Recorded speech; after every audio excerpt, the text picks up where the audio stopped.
दोस्तों नमस्कार, मेरा नाम है मनीष कुमार सिंह और आप देख रहे हैं 4 PM महाराष्ट्र।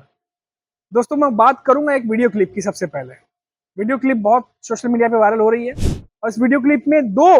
राजनीति के दिग्गज नजर आ रहे हैं। एक तरफ पीएम मोदी, दूसरी तरफ शरद पवार। जी हाँ दोस्तों, और इस क्लिप के बारे में मैं वो बात तो थोड़ा टच करूंगा ही जिसके बारे में आप पढ़ रहे होंगे कि पीएम मोदी ने कैसे कुर्सी खींची, उनको पानी ऑफर किया, लेकिन कहानी इसके बाद शुरू होती है। असली खबर जो नहीं बताई जा रही है, वो असली खबर तो इस पीएम मोदी ने जो अपना जेस्चर दिखाया उसके बाद शुरू होती है, जो इसका चर्चा मैं इस वीडियो में करने वाला हूं दोस्तों। और ये वीडियो जो है, ये क्लिप जो है, ये नई दिल्ली में जो मराठी साहित्य सम्मेलन चल रहा है 3 दिनों का, वहां से आया है और बहुत कुछ मैसेज अपने आप में समेटा हुआ है दोस्तों इस क्लिप में। तो चलिए शुरुआत करते हैं दोस्तों। कहा जा रहा है कि शरद पवार जो है वो अपना संबोधन खत्म करने के बाद जब अपनी कुर्सी की तरफ लौटे तो पीएम मोदी ने खड़े होकर के कुर्सी को खींची और उन्हें बैठने के लिए कहा और बैठने के बाद उनके गिलास में पानी भरा और पीने के लिए ऑफर किया। अच्छी बात है, करना भी चाहिए, क्योंकि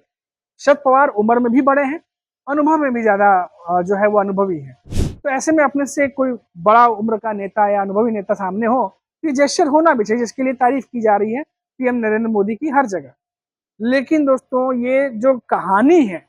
इस जो इस क्लिप की कहानी है, सिर्फ ये वहीं सिमटती नहीं है। दरअसल जब पीएम मोदी ने ग्लास में पानी भर के शरद पवार की तरफ आगे बढ़ाया तो शरद पवार ने बिना पानी पिए उस ग्लास को ढकेल के वापस वहीं पहुंचा दिया जहां पे वो ग्लास रखा हुआ था।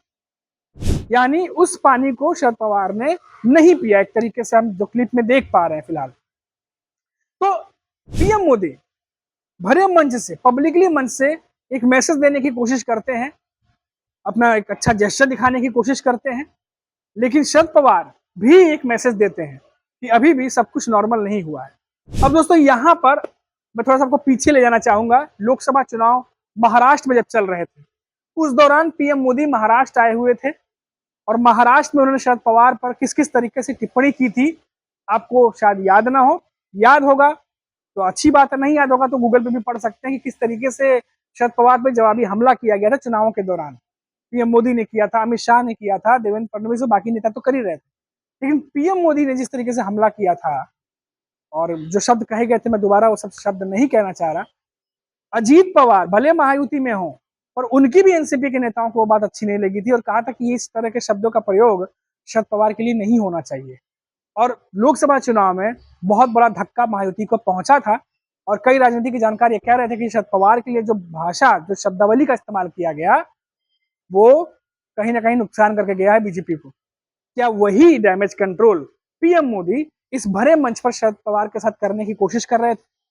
लोकसभा चुनाव में जो कुछ भी हुआ, क्योंकि पीएम मोदी कुछ भूलते नहीं, हम उनके संबोधनों में देख चुके हैं, बहुत पुरानी पुरानी बात वो लेकर के आते हैं और किस तरीके से वो हमला करते हैं, जब जवाबी हमला करते हैं तो उन शब्दों का इस्तेमाल करते हैं, उन कहानियों का इस्तेमाल करते हैं। तो ऐसे में लोकसभा चुनाव में जो भारी गलती हुई थी पीएम मोदी से, जब उन्होंने कई सारी बातें शरद पवार के लिए कह दी थी और भारी नुकसान महायुति को हुआ था लोकसभा चुनाव में, बहुत सारी सीटें हार गए थे वो। तो ऐसे में पीएम मोदी भी ये बात समझ रहे थे कि भरे मन से इस बार शरद पवार फिर उनके साथ हैं और वो वाला डैमेज कंट्रोल यहाँ किया जा सकता है, तो क्या वो करने की कोशिश की गई? खैर, अब बात चाहे जो भी हो, लेकिन शरद पवार ने जो जेस्चर दिखाया है उससे इतना जरूर साफ है कि अभी भी शरद पवार जो है उनके मन में बीजेपी के लिए सब कुछ नॉर्मल नहीं हुआ है। दोस्तों महाराष्ट्र में एनसीपी के जितने भी नेता हैं वो एनसीपी के टूटने की सबसे बड़ी वजह बीजेपी और उनके दिग्गज नेताओं को मानते हैं, जिसमें खासतौर से पीएम मोदी, अमित शाह, देवेंद्र फडणवीस, इन नेताओं का नाम शामिल है। शरद पवार के तमाम दिग्गज नेता बीजेपी के इन तमाम दिग्गज नेताओं को वजह मानते हैं जिसकी वजह से एनसीपी टूटी, और इसी वजह से शरद पवार के भी मन में अभी तक सब कुछ चीजें नॉर्मल नहीं हुई हैं। भले इस मंच से पीएम मोदी ने शरद पवार की खूब तारीफ की हो, लेकिन उसके बावजूद भी शरद पवार ने उस पानी को पीने से मना कर दिया, जैसा कि वीडियो में दिखाई दे रहा है।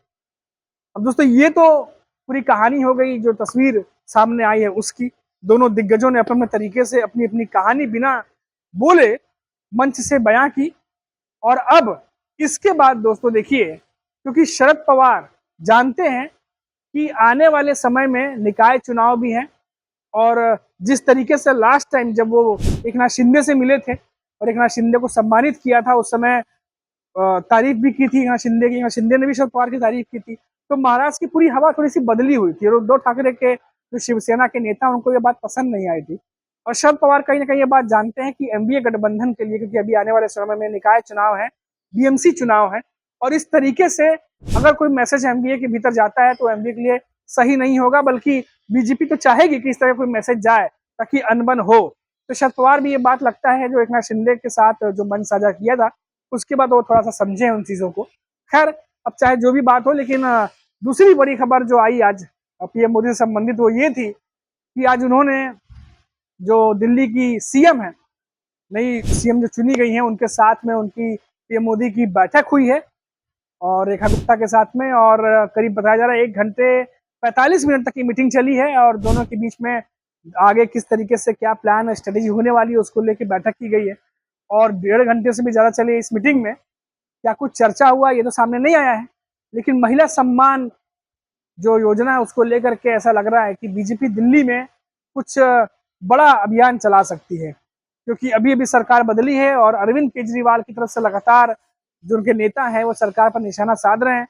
और बीजेपी बहुत कुछ बदलने के चक्कर में है दिल्ली में। और तो जानकार ये भी कह रहे हैं कि आने वाले समय में दिल्ली में कुछ अलग होने जा रहा है, जिसकी सुगबुगाहट इन दिनों जो बैठक के रूप में दिखाई दे रही है। अब वो क्या अलग होगा, किस तरीके से अरविंद केजरीवाल को भारी पड़ेगा या नहीं पड़ेगा, क्योंकि तो जांच की आंच लगातार जो है वो बनी हुई है।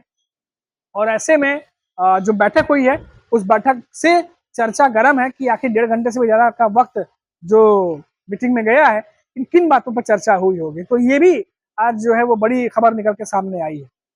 अभी के लिए इतना ही दोस्तों, आप देखते रहिए 4 PM महाराष्ट्र और मुझे इजाजत दीजिए।